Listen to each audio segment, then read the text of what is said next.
क्या हुआ कि बांग्लादेश में 15 साल तक राज करने वाली शेख हसीना को देश छोड़ना पड़ा। आयरन लेडी के नाम से जाने जाने वाली शेख हसीना क्यों कमजोर पड़ गई? ऐसा क्या कारण है कि भीड़ ने पीएम आवास को निशाना बनाया और लूटपाट की?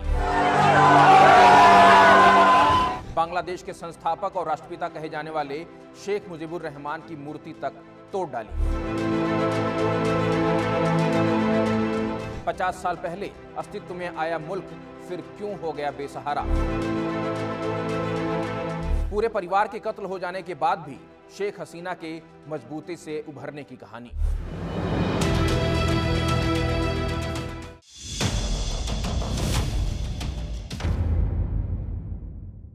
बांग्लादेश में इस समय जो हो रहा है उसके बारे में हो सकता है कि आपको बहुत ज्यादा या यूं कहें कि साफ साफ ना पता हो कि आखिर बात क्या है।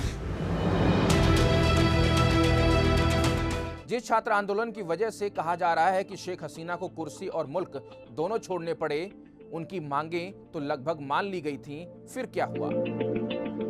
शेख हसीना के पिता और परिवार के लोगों को क्यों अचानक कत्ल कर दिया गया?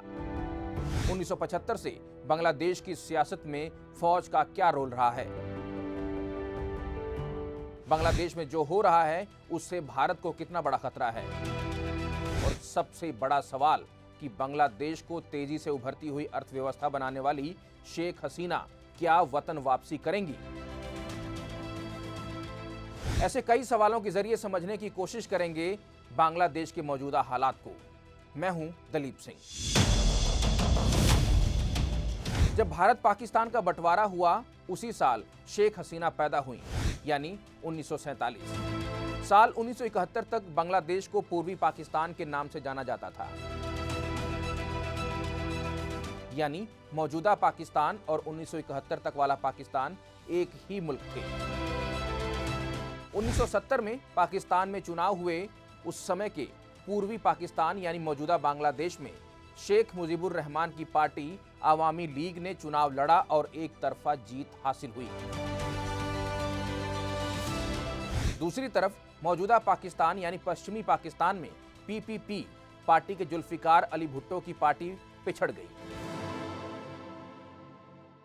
पर उस समय मार्शल लॉ के जरिए पाकिस्तान के army chief general Yahya Khan ने बहुमत हासिल करने वाले शेख मुजीबुर रहमान को सत्ता सौंपने से इनकार कर दिया।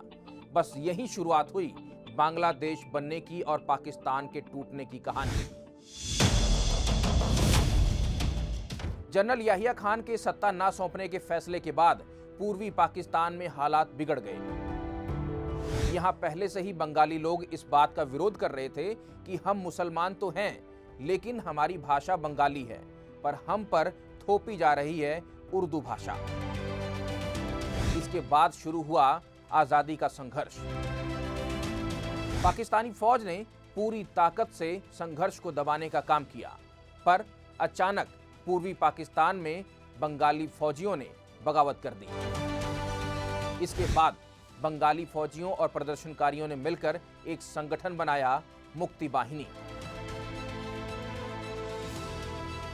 जो गुरिल्ला वार के जरिए पाकिस्तानी फौज से टक्कर ले रही थी। इसी दौरान भारत ने भी साथ दिया। भारतीय फौज के कई बड़े अफसरों का रोल भी अहम था, जिसमें थे फील्ड मार्शल सैम मानेकशॉ और लेफ्टिनेंट जनरल जगजीत सिंह अरोड़ा। हजारों पाकिस्तानी सैनिकों का आत्मसमर्पण करवाया गया और नया मुल्क बना बांग्लादेश। पाकिस्तान टूट गया। 1971 में बांग्लादेश के पहले राष्ट्रपति बने शेख हसीना के पिता शेख मुजीबुर रहमान। बांग्लादेश की आर्मी का हिस्सा बना मुक्ति बाहिनी संगठन। पर इसके बाद बांग्लादेश को बहुत कुछ देखना अभी बाकी था। नए बने देश बांग्लादेश में पहली बार फौज ने तख्ता पलट किया। साल था 1975, दिन था 15 अगस्त का। सुबह का समय था। कुछ सैनिकों ने शेख मुजीबुर रहमान और उनके पूरे परिवार को, जिसमें वो खुद, उनकी पत्नी, बेटों, बहुओं समेत करीब 1.5 दर्जन लोगों को बेरहमी से गोलियों से भून दिया। लेकिन पूरे परिवार में बच गईं तो सिर्फ शेख हसीना, उनकी बहन शेख रेहाना, क्योंकि ये दोनों उस समय देश में नहीं थे। कई साल तो शेख हसीना अपनी बहन और पति के साथ पहचान छुपाकर दिल्ली में रही थी। इसके बाद बांग्लादेश भी पाकिस्तान के नक्शे कदम पर चलने लगा। वहां भी फौजी शासन और तानाशाही हावी रही। एक के बाद एक तख्तापलट और मुश्किलों ने बांग्लादेश की हालत खराब कर दी। लेकिन शेख हसीना ने हार नहीं मानी। बांग्लादेश की सियासत में वो बनी रही। फिर साल आया 1996, चुनाव हुए, आवामी लीग जीती और शेख हसीना 2001 तक प्रधानमंत्री रही। पर अगली बार वो हार गई। 2007 में उन्हें गिरफ्तार किया गया। साल 2008 में उनकी रिहाई हुई। 2009 में चुनाव हुए, शेख हसीना को फिर जीत हासिल हुई। उसके बाद उन्हें कोई हिला नहीं सका। तब से लेकर अब तक, यानी अगस्त 2024 तक वो प्रधानमंत्री रही। अब सवाल ये है कि आखिर क्या कारण है कि उन्हें देश छोड़ना पड़ा। दरअसल 1971 में बांग्लादेश की आजादी के लिए लड़ने वाले स्वतंत्रता सेनानियों के रिश्तेदारों के लिए कई सिविल सेवा नौकरियों में दिए गए आरक्षण को लेकर जुलाई महीने से छात्र सड़कों पर थे। वो बात अलग है कि सरकार ने ज्यादातर कोटा वापस ले लिया था, लेकिन छात्रों ने अपना विरोध प्रदर्शन जारी रखा और वो हसीना सरकार के इस्तीफे की मांग कर रहे थे।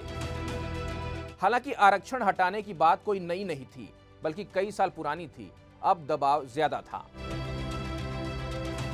शेख हसीना सरकार सुप्रीम कोर्ट गई। सरकार छात्रों के साथ ही थी और कहा गया कि आरक्षण खत्म होगा।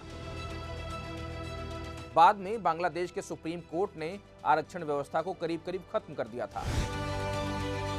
पर सवाल यहां खड़ा होता है कि छात्रों को जो चाहिए था वो तो मिल गया, फिर प्रदर्शन क्यों? पर यही समझने वाली बात है। बांग्लादेश में सरगर्म संगठन जमाते इस्लामी और बांग्लादेश नेशनलिस्ट पार्टी के लोग प्रदर्शन में घुस आए और हालात बेकाबू हो गए। क्योंकि छात्रों की भीड़ सत्ता पलट दे ऐसा मुश्किल था। पर्दे के पीछे कोई और भी था। इसीलिए हसीना के देश छोड़ते ही और भारत में कदम रखते ही फौज ने प्रेस कॉन्फ्रेंस की और कहा कि देश एक अंतरिम सरकार चलाएगी। फौज के अफसरों के साथ जमाते इस्लामी के नेताओं की बैठकें भी होने लगी हैं। वही जमाते इस्लामी जिसे हसीना आतंकवादी संगठन कहती थी। दूसरी तरफ बांग्लादेश नेशनलिस्ट पार्टी की मुखिया खालिदा जिया के भी जेल से बाहर आने की खबरें हैं।